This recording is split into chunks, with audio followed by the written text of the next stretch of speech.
Alors le rôle du dépistage, c'est justement de découvrir le cancer avant qu'il ne soit palpable.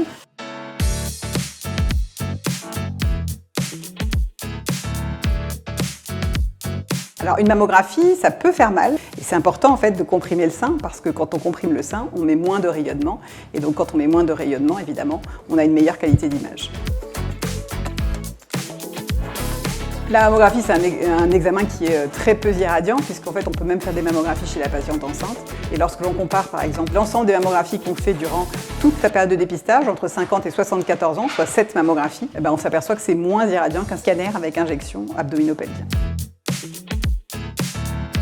Alors le rôle du dépistage, c'est justement de découvrir le cancer avant qu'il ne soit palpable. C'est là où on a montré qu'on était capable de diminuer de la mortalité de 20%, ce qui est énorme. Donc il faut absolument faire son dépistage, surtout si on ne sent rien.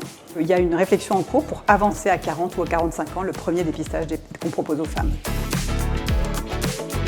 Alors il ne faut pas avoir peur du dépistage parce que lorsque l'on fait une mammographie, dans 99,5% des cas, il n'y aura rien à la mammographie. On va positiver une mammographie de dépistage que dans un très faible nombre de cas. Mais dans ce très faible nombre de cas, ça permettra en fait de sauver la vie des patientes. Alors il faut faire ces mammographies tous les 2 ans lorsque l'on n'a pas de facteur de risque particulier. Après, en fonction des facteurs de risque, des antécédents dans la famille ou des antécédents qu'on peut avoir lorsqu'on fait une biopsie du sein, on peut être amené à faire des mammographies plus régulièrement tous les ans. Et puis pour certaines catégories de patientes qui ont un haut risque familial, à ce moment-là on fera des IRM pour le dépistage. Mais il faut absolument refaire ces mammographies ou son IRM régulièrement.